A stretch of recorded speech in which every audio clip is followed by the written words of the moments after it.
So wow, Todd Howard just had some very interesting things to say about Starfield, including a response about one of the most intense discussions around the game. But yeah, check this out right here. This one comes from Sarge MVP. Let me tell you what, so many random things can happen in Starfield. It is crazy. Let me know what is the craziest thing that has happened to you in the game so far. And you could submit your gameplay to me by following the link in the description below. You never know, it could end up in a future video. Full credit to you, of course.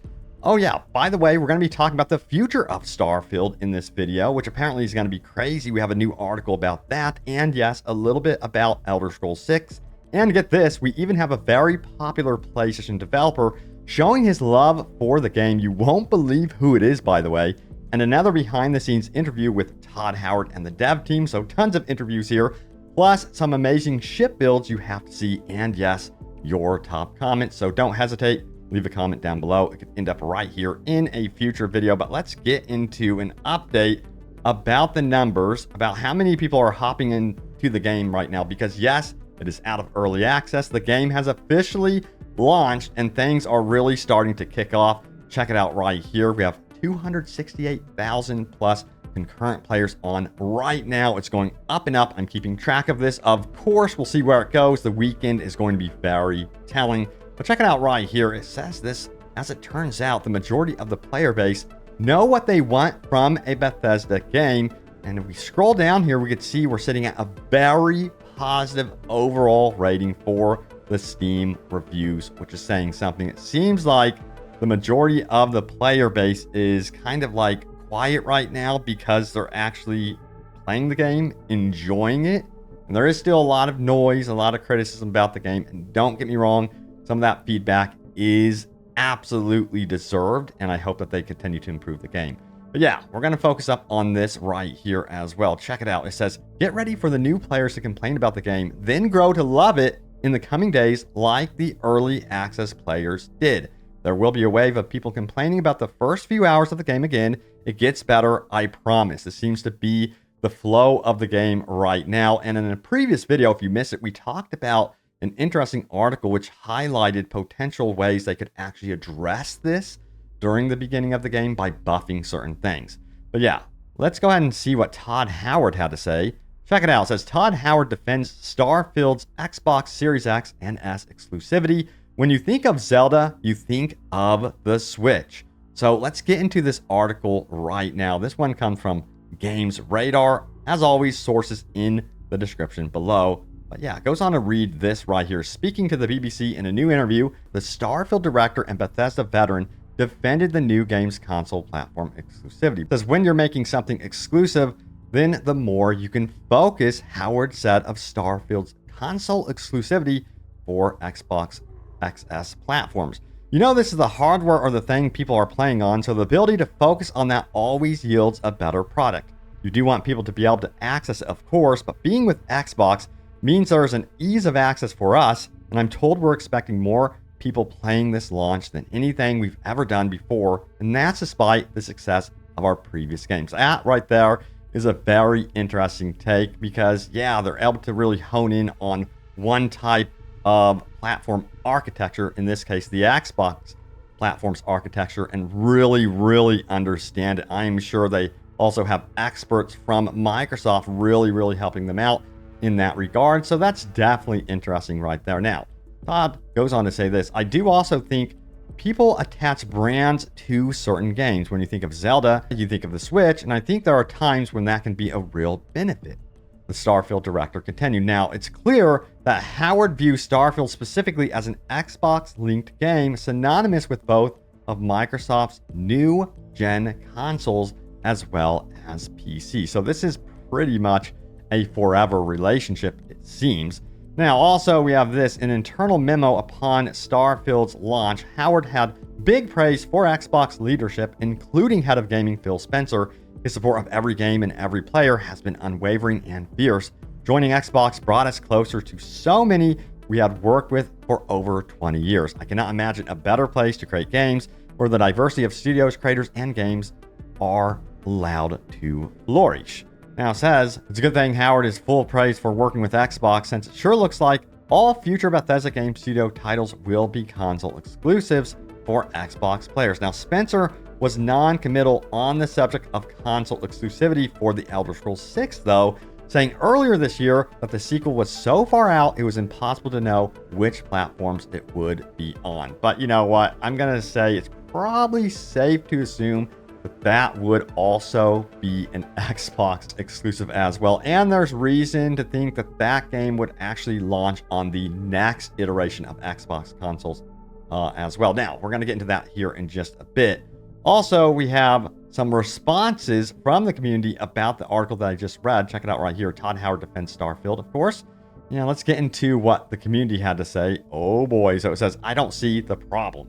In response to that one, yeah, I've been a PlayStation, fanboy all my life, but exclusive just makes sense, and Xbox has needed a major one since Halo 3. Starfield is an absolute smasher of a game to be calling Xbox its home.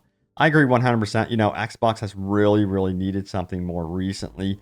And also, I'm just going to say it, I'm super hyped for whatever they do with Fable, because that team that's developing Fable, my God, they've already created some amazing stuff with Forza Horizon franchise. So I cannot wait to see more Fable. Anyway, back to this right here. It says Microsoft has Starfield and future Bethesda works. Now, Sony had Last of Us, Spider-Man, Wolverine, Ghost. Of the team, I'm assuming Horizon, God of War. Nintendo has Mario, Zelda, Pokemon. You don't hear Xbox players crying about not having access to Pokemon or God of War. That's a good point, and I think that every platform has its strengths and weaknesses when it comes to this sort of thing, and there's a reason to really dig in to each platform, and that's why I'm excited for all of them. That's why I play PlayStation, Xbox, PC, and yes, a little bit of Nintendo Switch in there as well. So yeah, mentioning PlayStation, we have got to talk about a very popular developer who is currently right now playing the hell out of Starfield. Check it out right here. It says, the creator of God of War and Twisted Metal himself, ex-PlayStation designer David Jaffe, has Starfield as one of his top 3 games of all time. Let's see what he has to say. He says, I'm console agnostic. You all know that. A great game is a great game. I say this because if you love games as well and don't have an Xbox, you owe it to yourself to get Game Pass for a month and try out Starfield, even if just using cloud. It is easily one of my top 3 games of all time. My God, what huge praise. Now, your mileage will vary, of course, but if in the past you found yourself realizing your taste and mine is similar enough, don't let this childish console war nonsense keep you away from this brilliant thing. If you love one-player action adventures, you owe it to yourself.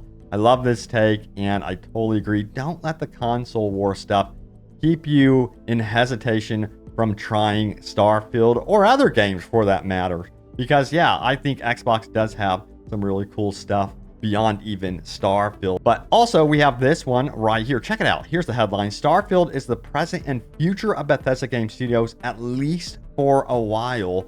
Fortunately, there's a whole universe out there to explore. Now, this article goes on to highlight the future of Starfield. So let's get into it, shall we? So it goes on to say this. First, not only is Starfield a gigantic game by any metric, offering hundreds of hours of role-playing adventure, including a high degree of replayability, in which you can make different choices both for your character and out in the universe, but it's also going to be supported by Bethesda for years, not months to come. Bethesda Game Studio has walked the walk on that with their previous RPGs. We're going to get patches, content updates, DLC, and full-blown expansions for Starfield, further fleshing out and polishing the worlds the team has built, which is very exciting because this is one game that I just want to live in and stay in. It is definitely my new Skyrim, as I call it. Man, I didn't know if Bethesda would be able to get back to the charm that they're known for, but I think they really did it here. Also, we have, and second, the fact is that modern AAA games take a very long time to build. Despite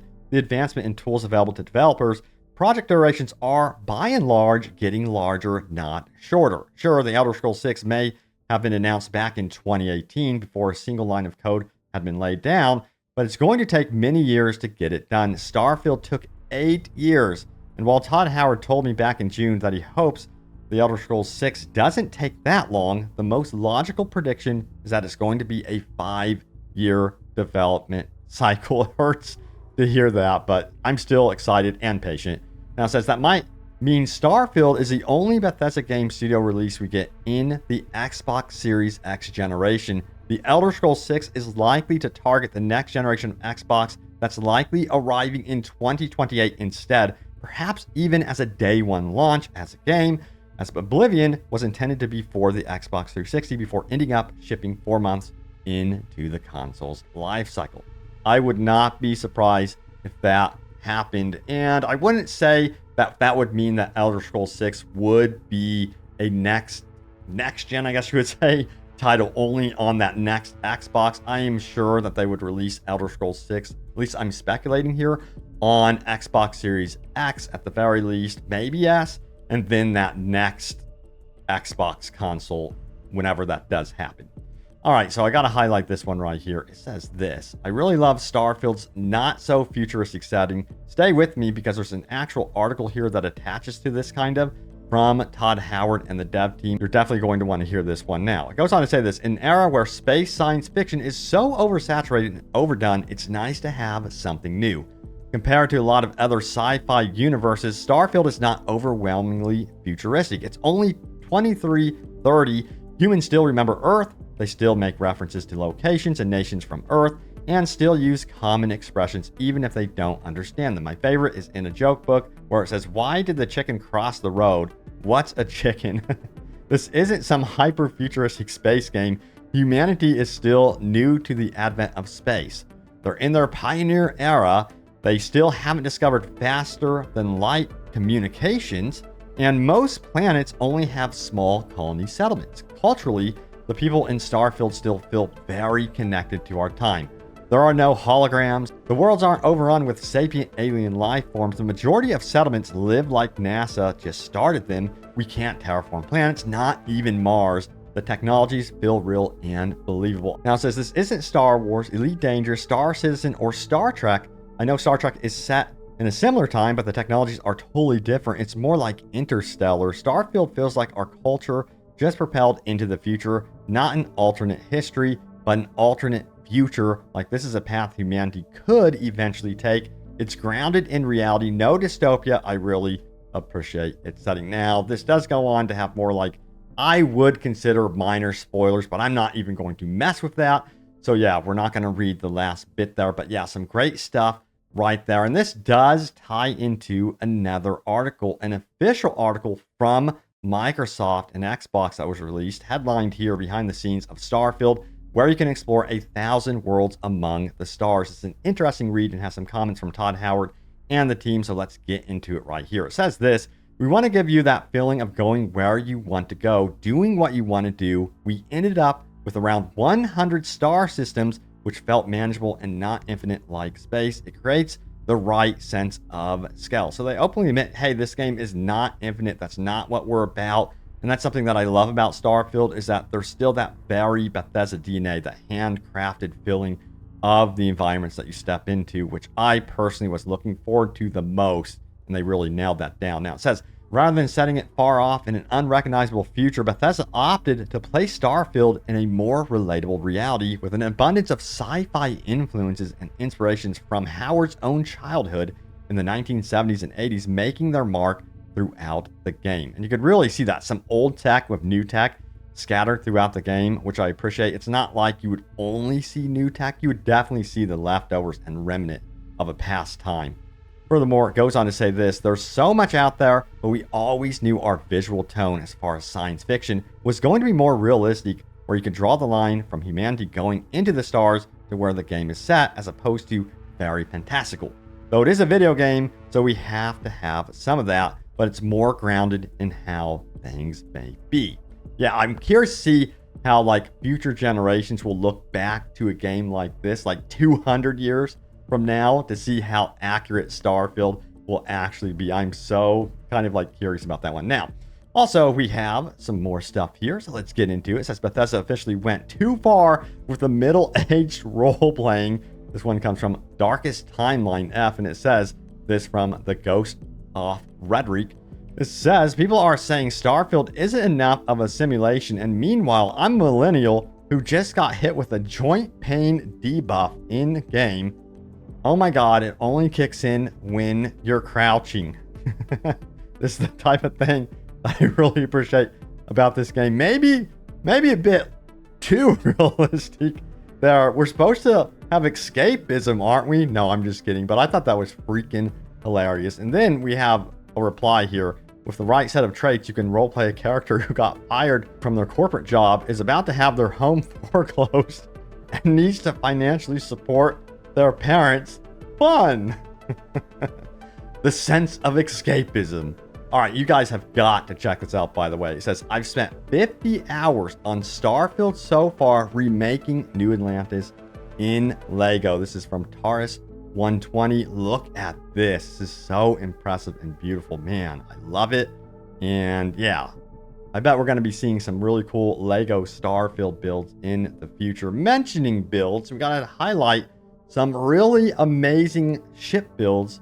Check it out from the community. It goes on to say this UNSC Pelican, of course, from Halo.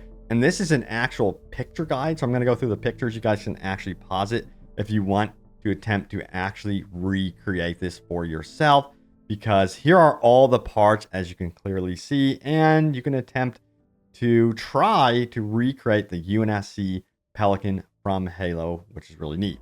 Next up, we have I'm addicted to building ships. Here's the Planet Express, of course, from Futurama. I love it. This one is by SP7R. Impressive work right there. Probably one of my favorite ship builds so far. And then, of course, we have built my all-time favorite Star Wars ship. It is beautiful. My God, pulling off some amazing stuff. So yeah, remember again, if you want me to highlight your ship builds, your base builds right here in a future video, be sure to submit your gameplay by following that link in the description below. I'm so excited to see what you guys are up to. All right, so now it's time to get into your top comments. Remember to leave a comment down below. It could end up right here in a future video. But yeah, my most recent video was about Starfield. It's perfect. This just changed the game forever. They really did it. So check that out, because there are some amazing creations from modders. And if you guys install these mods, I promise you it will make your life so much better in Starfield. So check that out. Yeah, here we go. Check this one out right here from 347, who says, I thought the food healing issue was because I chose the alien DNA perk. Glad to know it's not just me. Yeah, food healing should definitely be buffed. I think so. You know, I think that definitely needs to be adjusted. It's kind of ridiculous how it doesn't help you at all, really. And then we have Culture Venice 6760, who says 30 plus hours in. Haven't even scratched it. Love it. Space sims weren't so enjoyable to me. Bethesda games are very much enjoyable to me. I love space, but putting them together, this is everything I've wanted. Perfect for me. For me, Starfield is perfectly balanced between what you can experience in space and on ground. And in fact, you can have as much space as you want and as much ground gameplay as you want as well, which I personally love that type of balance. So they really do allow you to pick and choose how you want to play this game. I think that's one of the most important things. It's very much a Bethesda experience in that way. Next up, we have Modern Talking Central, who says, I'm at 60 hours and have barely scratched the surface, and I plan to play at least 3,000 plus hour for the first playthrough while doing everything possible in the game and getting every perk in the game and then some. I love this game, 10 out of 10, and will be playing it for years to come, especially with all the mods that will be available and DLCs too. I'm excited for the future of this game. I'm just going to say, when you mention DLCs, stuff like that, I really hope they nail that down. I think it's safe to say that Skyrim and Fallout had some very interesting DLCs during their lifetimes. Some quality stuff added in there, and I'm hoping that that's going to be true here, of course. Now, next up, we have Dawn Patrol 21, who says you can also put your weapons on display using the weapon racks, and also mannequins can be used to display your spacesuits and helmets in your outposts and ships, which is cool, but beware that your gear will disappear unless they fix this bug. Overall, the game is really good. Now, I've heard some different opinions on that. Some people say that, yeah, even if you do put your stuff on the racks, the weapon racks, your gear won't disappear. It'll be added into your cargo automatically. Guys, check your cargo if this does happen to you, and let me know if your gear is actually there. This is something I have not tested myself, but I have heard multiple opinions about this one. But anyway, there it is, the latest happenings around Starfield. Stay tuned here for more Starfield news and updates. I have you guys covered. Thank you all so much for watching, and I will see you all next time. Take care.